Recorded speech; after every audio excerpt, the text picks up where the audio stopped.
Movie की शुरुआत में कुछ लोग दिखाए जाते हैं जो राइफल्स और पिच फॉक्स के साथ कुछ ढूंढ रहे हैं। फिर स्क्रीन ब्लैक हो जाती है और हमें विस्पर करते हुए आवाजें सुनाई देती हैं जो पूछती हैं क्या तुम अपनी बहन से प्यार करते हो? अगर तुमने जरा भी आवाज की तो तुम्हें पता है तुम्हारे साथ क्या होगा। अब ये सब एक सपना है जो पॉल एजकॉम देख रहा है। वो एक रिटायर्ड ओल्ड आदमी है और वो लुजियाना नर्सिंग होम में रहता है। ब्रेकफास्ट के दौरान वो 2 ब्रेड के पीस मांगता है। ब्रेड देने वाला उसके लिए चिंतित है क्योंकि वो अक्सर पहाड़ी पर जाता है। वो पॉल से पहाड़ी पर चढ़ने का कारण पूछता है तो पॉल कहता है उसको वॉक करना बहुत ही पसंद है।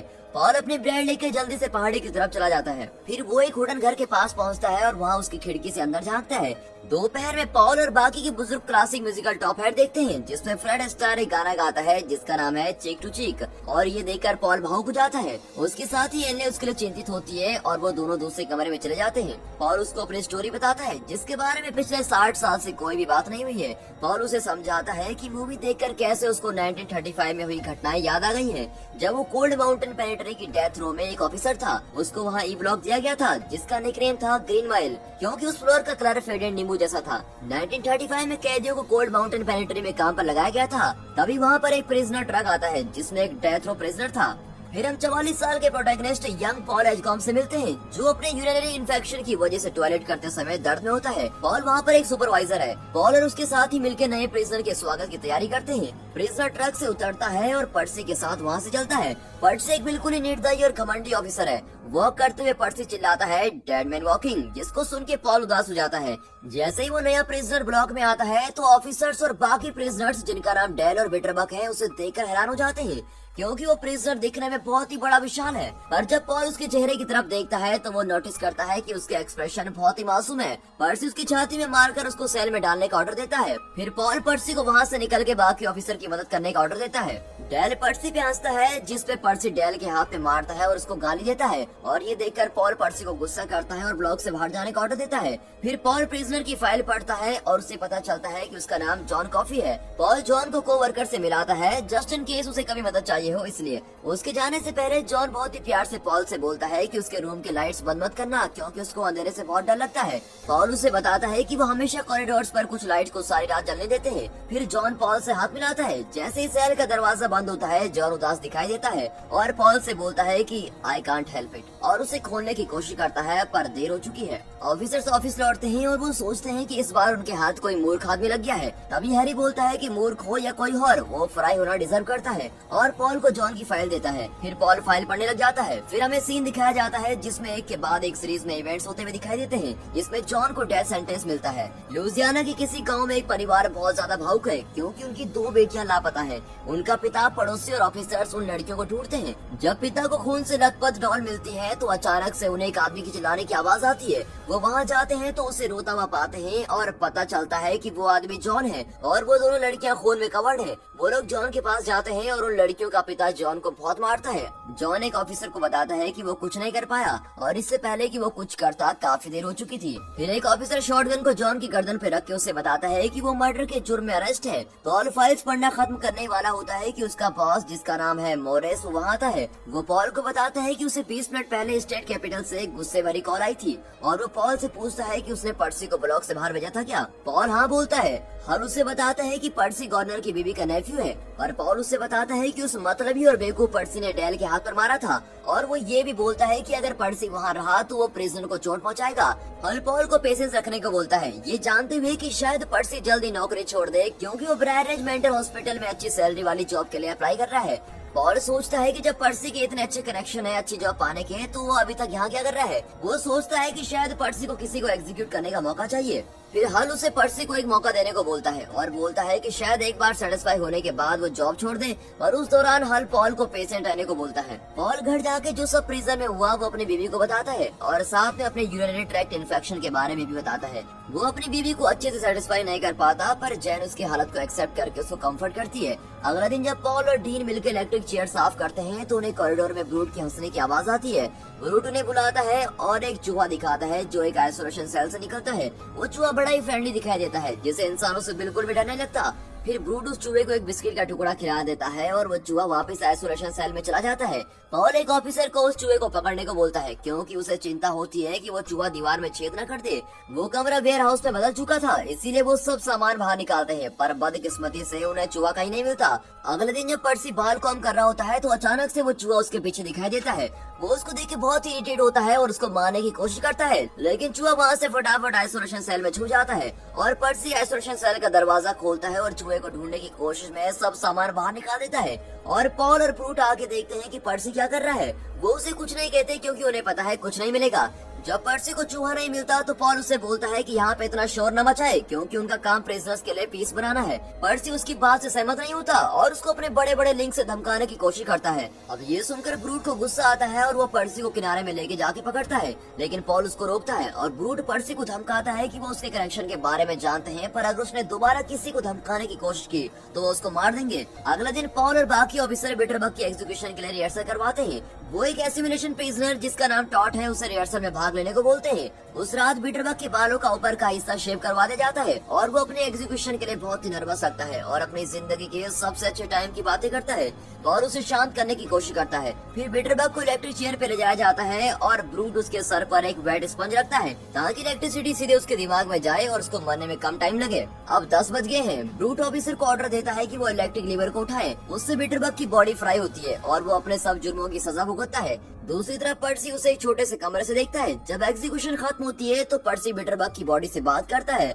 और उससे नर्क से चिट्ठी भेजने को बोलता है। ब्रूट उससे गुस्सा करता है पर पर्सी सोचता है कि वो सही चीज कर रहा था। पॉल फिर रिवील करता है कि उसे पर्सी की ब्रायर जेरूसलम में जॉब एप्लीकेशन का पता चला है और पर्सी इस बात को एडमिट करता है और वादा करता है कि वो वहाँ से चला जाएगा अगर उसे बस एक बार ब्रूट की पोजीशन लेने का मौका मिल जाए। पॉल सोचता है कि अगर इस चीज से पर्सी का एटीट्यूड बदल जाएगा तो वो पर्सी की विश जरूर पूरी करेगा। अब अगली सुबह जब पॉल अपने डेस्क पे है तो उसे एक प्रिजनर की जोर से हंसने की आवाज आती है।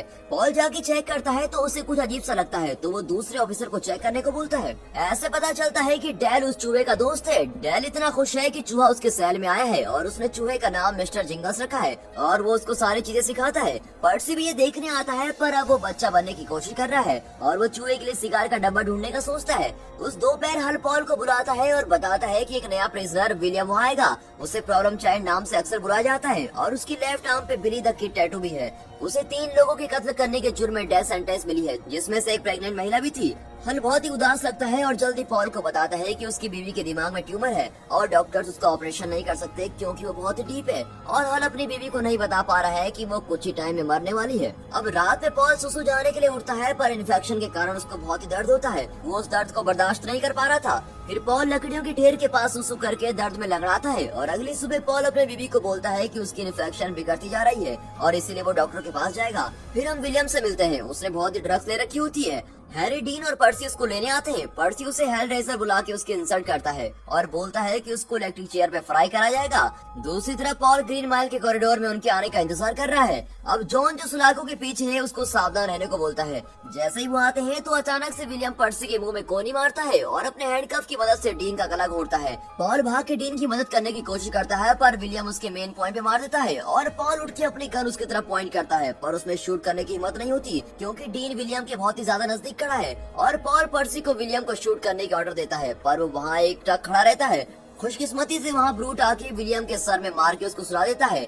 जब वो विलियम को उसके सेल में डाल देते हैं तो पॉल पर्सी और ब्रूट को घायल ऑफिसर को इन्फर्मरी लेके जाके वार्डन को रिपोर्ट करने का ऑर्डर देते हैं। फिर पॉल दर्द में लंगड़ाता है और जमीन पे कोलैप्स हो जाता है। फिर ये देखकर जॉन उसे अपने सेल के आसपास आने को बोलता है। फिर वो एकदम से पॉल को पकड़ता है और उसकी मेन जगह को स्क्वीज करता है। डेल ये देख लेता है और मदद के लिए पुकारता है पर किसी ऑफिसर को उसकी आवाज नहीं सुनती। फिर वो अचानक से खामोश हो जाता है क्योंकि एकदम से जॉन के सेल की लाइट बहुत ही ब्राइट हो जाती है और फिर एक्सप्लोड हो जाती है। जॉन पॉल को छोड़ देता है। फिर वो खांसता है और उसके मुंह से एशेस निकलते हैं जो हवा में आके गायब हो जाती है और पॉल उससे पूछता है कि उसने उसके साथ क्या किया है।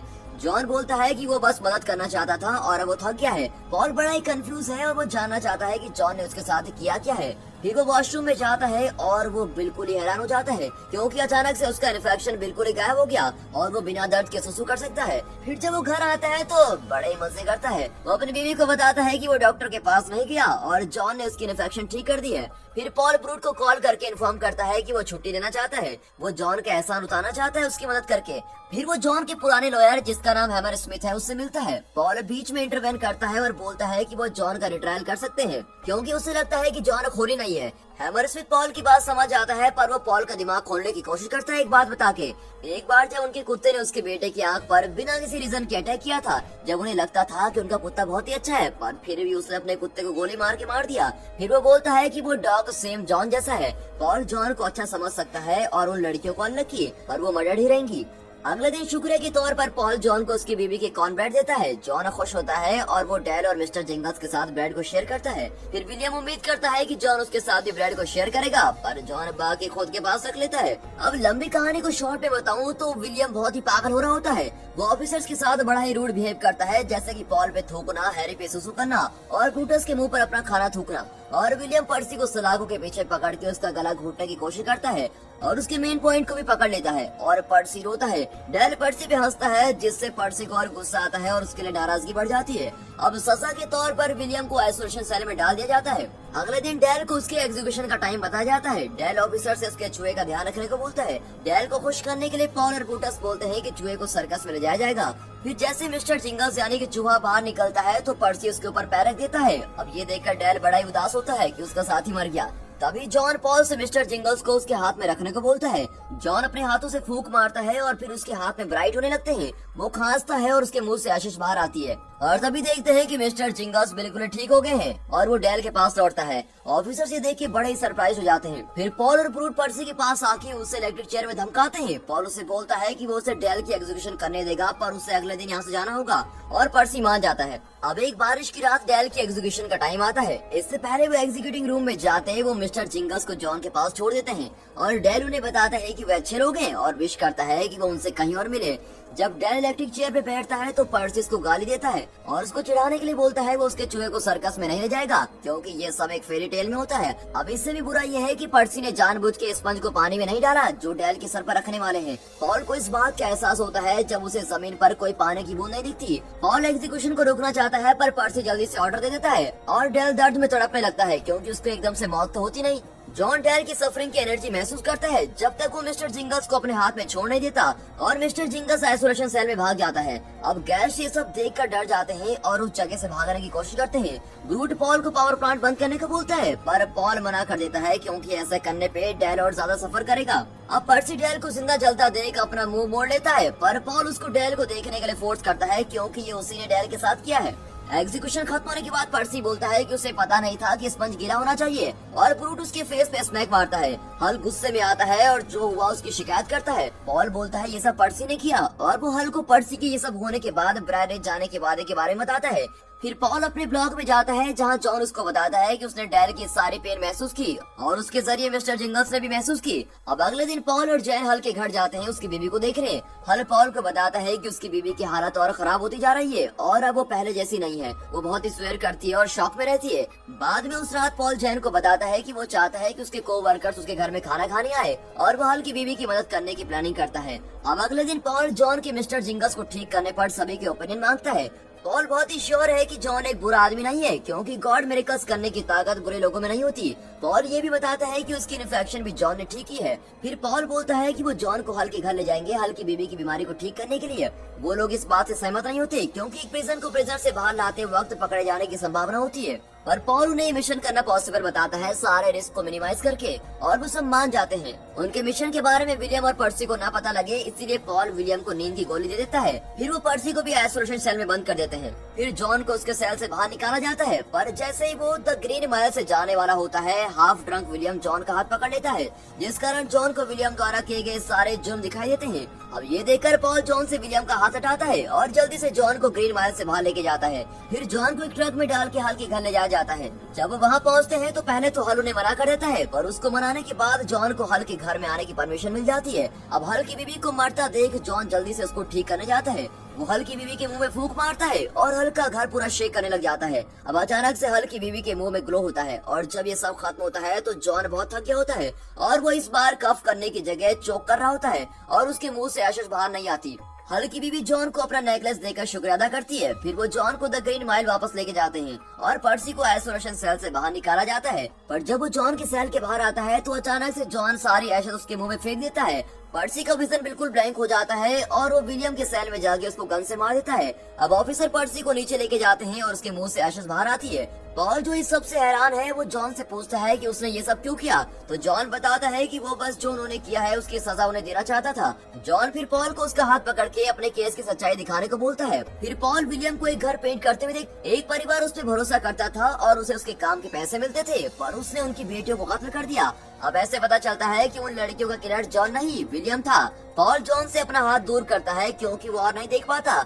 इंसिडेंट के बाद पुलिस सीन को इन्वेस्टिगेट करने आती है। पर्सी अभी भी ब्लैंक है और उसे ब्रायर एसलम में रिहेबिलिटेशन के लिए लाया जाता है। उस रात पॉल सब कुछ जैन को बताता है और जॉन के केस के लिए चिंतित होता है क्योंकि वो मानता है कि जॉन बिल्कुल इनोसेंट है। अगले दिन पॉल जॉन को वहाँ से भगाने का मौका देता है और बताता है कि वो एक निर्दोष को सजा देके नर्क में नहीं जाना चाहता। जॉन पॉल को बोलता है कि भगवान जानता है कि उसने उसके प्रति कितनी काइंडनेस दिखाई है और वो इंसानों के राक्षसी पने को देखकर बिल्कुल ही थक चुका है। फिर ब्रूट जॉन की आखिरी इच्छा पूछता है। जॉन बोलता है उसने कभी कोई मूवीज नहीं देखी। फिर उसकी इच्छा पूरी की जाती है और उसे हॉल में म्यूजिकल टॉप हेड दिखाया जाता है जहाँ फ्रेड अस्टायर चीक टू चीक गाता है।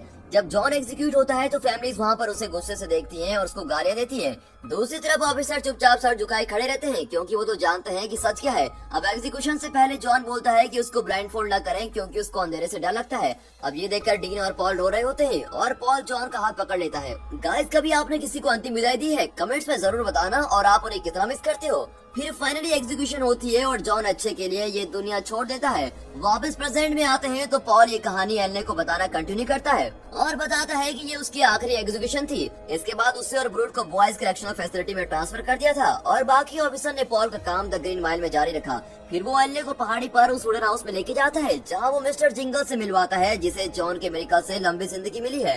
पॉल अपनी लंबी जिंदगी को भगवान की सजा समझता है क्योंकि उसने उस मासूम इंसान की जान ली है, जिसके कारण पॉल ने अपने सारे दोस्त फैमिली मेंबर्स को एक एक करके मरते हुए देखा है और द ग्रीन माइल की सारी यादें याद करता है। और दोस्तों, ये मूवी यहाँ पर खत्म होती है।